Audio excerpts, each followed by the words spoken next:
it's Jeffrey with Real Nifty Vintage, and today I thought I would show you something a lot different than what I normally do.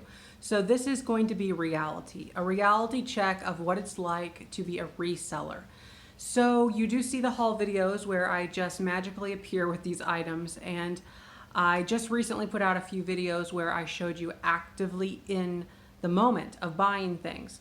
But there is also another side of it that I don't usually show because it's just sort of this background stuff.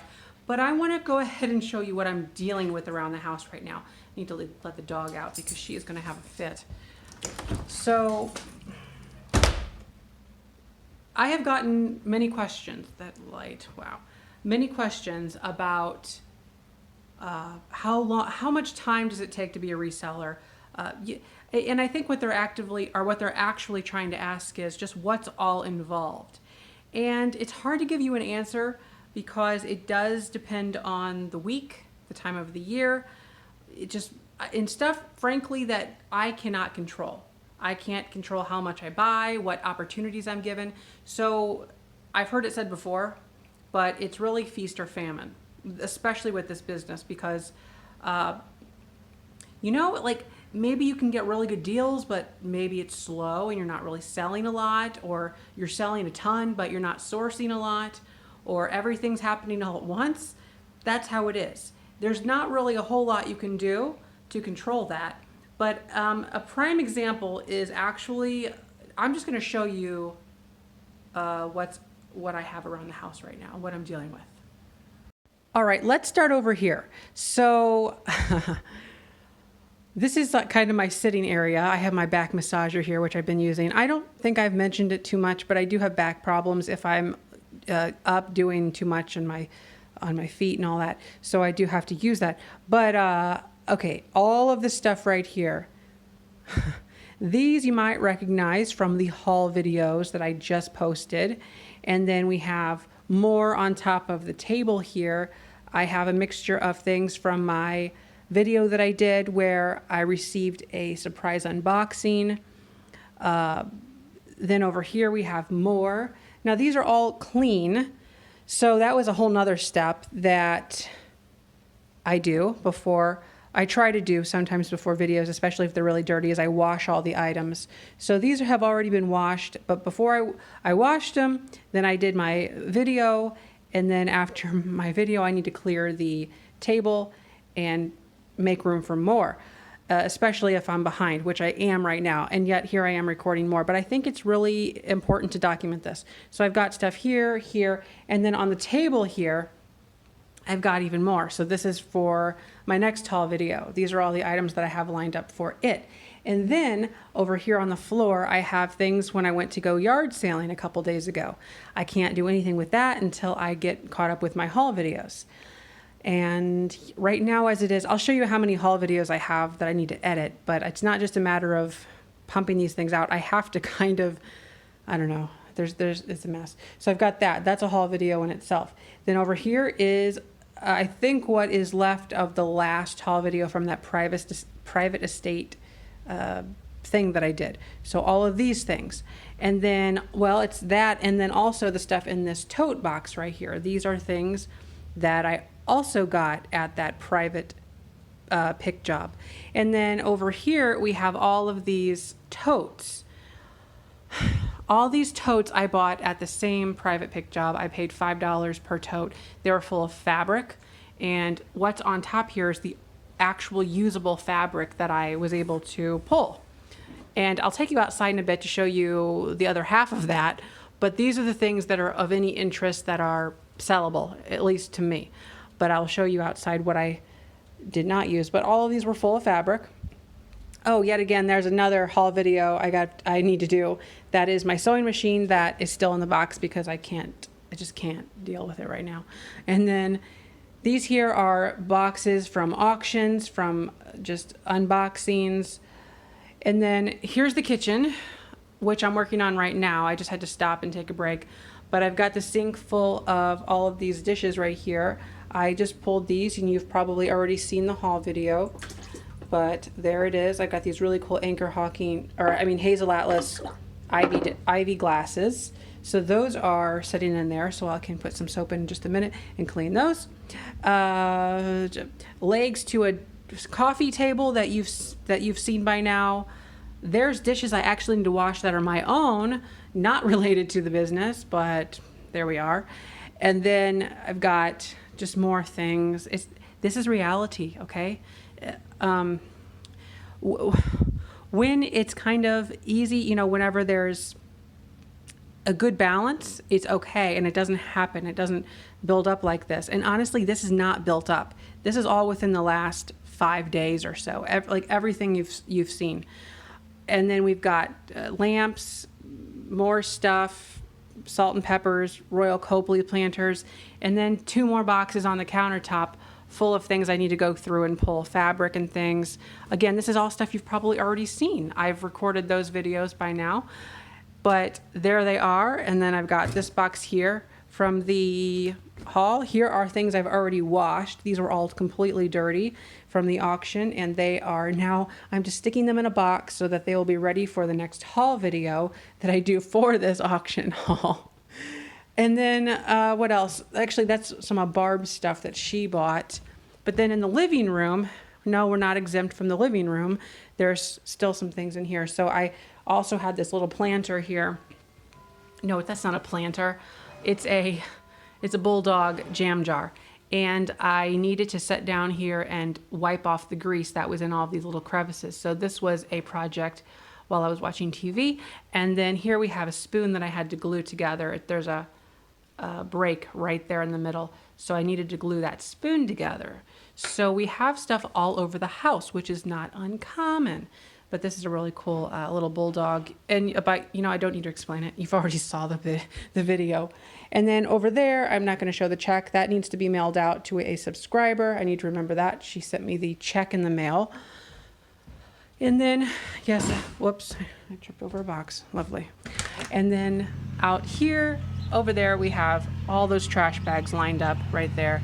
Those are fabric. That is fabric that I am tossing because it is unusable. I mean, it's unsellable.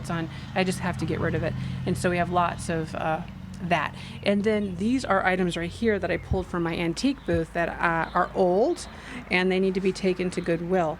They're just basically duds, which is not a big deal. I mean, some of these I got for next to nothing or free. So that's that. And then on top of all of that, let me show you, first of all, get a load of that, you know? And so to put this all into perspective, this is Saturday. Tomorrow is Easter Sunday. Here's the tabletop for the coffee table. Once I get this actually clean, I can put this on there. But yeah, Easter's tomorrow, so I can't really do much tomorrow in the way of anything. I mean, tomorrow morning I can work on something. I don't know what. Okay, let me take you to the office because there's more to be seen. Okay, now the office. Again, I have it perpetually set up for my what sold videos. Literally, my house is one big movie set, it seems like. But that's all right. I've got other supplies right here that I use for repairs and all that kind of stuff, extra newspapers, things like that. These also are all to do with my business. And then on my computer here, I do my editing and everything. So right now I am trying to figure out what videos I'm going to have for this coming week. So that is the amount of videos that are in the queue right now. Okay. It's quite a lot. So I have a day in the, these are all things that I've already recorded. Day in the life vlog, private sale, in-house. You've seen these already. Haul number 1, haul 2, haul 3, haul 4. That's Monday through Friday's worth of videos. So at the very minimum, I need to edit this chunk of videos for this coming week. That includes not only just editing the video, but I then have to create the thumbnails, create the videos, put in all the stuff, set some other background stuff on the video, and then this I have to film. So I need to film my auction haul. I'm confused. I've already recorded the auction vlog. I did that this morning while I was at the auction, and then I have to record the auction haul, a yard sale haul. I recorded some footage while I was out, but I need to film the actual haul. And then I still have number 5 and number 6 of the private estate sale haul that I need to film. So these are all kind of my running videos that I have to work on, and it's, yeah. So that's what I'm dealing with on that front. I need to let the dog back in. She's having a cow. So obviously, okay, just a minute. Come on, Stell.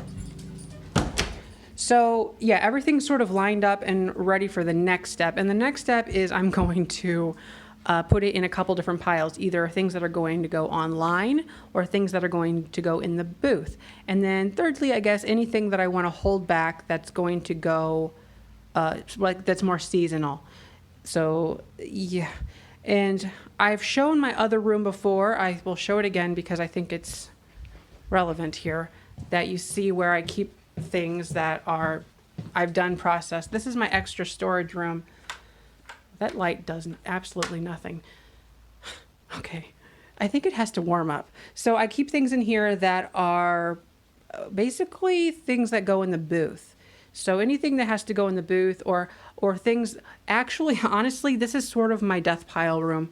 And so anything that has to do with selling something that I'm not ready to do right now goes in here. So we have random stuff here. We have lots of random stuff here, project lamps that I've not gotten around to doing. This is a really cool table that came out of one of my booths that I paid, I think, $17 for 2 years ago at an auction, and I don't know what to do with it now. I've tried selling it in the booth, but nobody wants to buy it. And I think it's super cool. Really fun, retro looking thing. This is my fabric death pile. So I've got, actually, see, this isn't even right. I need to organize this room. This does not belong. Or does it? No, it doesn't belong. We've got a dresser scarf, this bedding material here. We've got other blankets here. And then there's more blankets over there that's supposed to be in that pile. Some tablecloths that I picked up recently. These need to go online, but that's part of my fabric death pile. And then lots of figurines. I just have a pile of figurines right here that I'm not sure what to do with. These were on my windowsill and I got tired of dusting them and all that, so I finally pulled them off and they're just here now. And so it's just a mixture of things that I don't know what to do with. A little Scotty dog, I guess that I don't know dogs. I'm just so confused by dogs. It's a dog. And then just little birds, ladybug. So I think a lot of those might be going to the booth because they're just like $3 things, $3 or $4 things. Yeah, just stuff, just lots of stuff. Bigger things that I need to price and take to the antique booth, but I've been bad not doing it. That needs to go out in the fall. I think that'll be better in the fall in the antique booth. That actually needs to be folded and put away. That's our quilts and stuff. Jeez Louise. Okay, so as you can see, oh, hi Stell, how you doing? So as you can see, there is quite a lot that goes into a resale business. It's not all just go out and buy it. And I mean, yeah, that is a big part of it, but it's very addicting. That's all I can say. So you kind of learn that whenever you find a good amount of stuff and you can buy it for a good price, you should buy it. And that's the common problem, and that's why this has happened, because we are just now in the beginning of the season. The yard sale season, the auction season's coming back, the estate sale season's coming back. Everything is coming back, right? And you, as a reseller, you have to know that in the back of your mind, it's not always like this. And we just came out of I don't know, 3-4 months of nothing, where you're like just going to the Goodwill and all these places and trying to get what you can. So whenever you're presented with these opportunities, you cannot pass them up being a reseller. You have to invest in the future. And investing in the future is literally buying inventory whenever you see it. And when that happens, it piles up, it becomes a problem, but it's a good problem. It is. And it doesn't, you know what? I'm not complaining at all. And I just want to give you a realistic look at this, because I would not change one thing about this business. I enjoy it so much. I have fun washing the dishes. Yes, my back is killing me right now, but I power through it. When I'm at the auction, usually when I'm out buying things, I'm not thinking about things. I'm just in the moment, and it's very, very fun. It's exciting. It's thrilling, okay? And so all of that definitely makes up for these down times, but I'm just trying to give, I guess, a realistic a look at what it's like to be a reseller. It's not all roses and butterflies, but in the same breath it is. I just want you to know that if you're expecting something very easy or just, simple, it's not. And if you want to know how many hours a week you work, I can't say. Sometimes it's like 10, okay? 10 hours a week, because there's nothing to buy. And sometimes it's like 100 hours a week, and there's just no getting around it. But I wanted to go ahead and make this video and share it with you. So hopefully you like it, and thanks for watching. I need to finish the dishes. Bye-bye.